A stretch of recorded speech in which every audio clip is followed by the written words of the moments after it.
Do you remember what I said last week? No? Well, let's have a little walk down memory lane. Everything seems so great, so now we just wait for the other shoe to drop. That was an understatement. Some good things do happen in this episode, like Caroline and the doctor have hope for their relationship. I mean, they just have to wait until she's legal. What could possibly go wrong? I guess any number of things. This is Poldark. Frances and Elizabeth seem perfectly happy, and they host a dinner party and invite Ross and Demelza to come.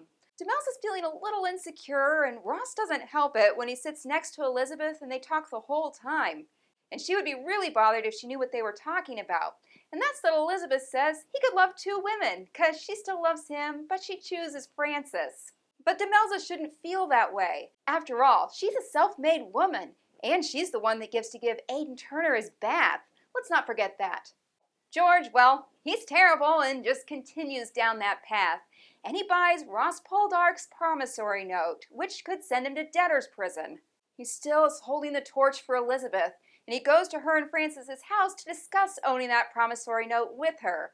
She's not amused and asks him to leave.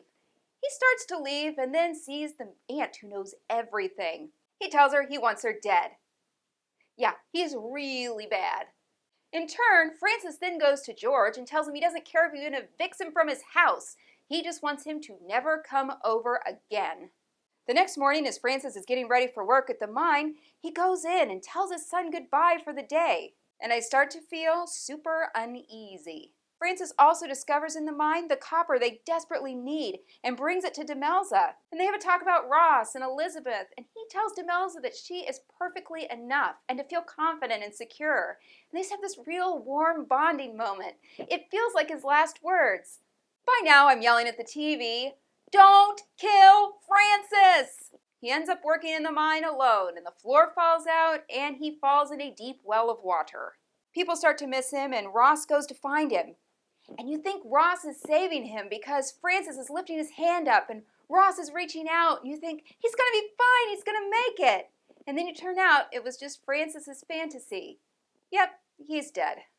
Apparently, Frances never learned to swim. So as last week's episode ended with a christening and lots of smiles, this episode ended with a funeral.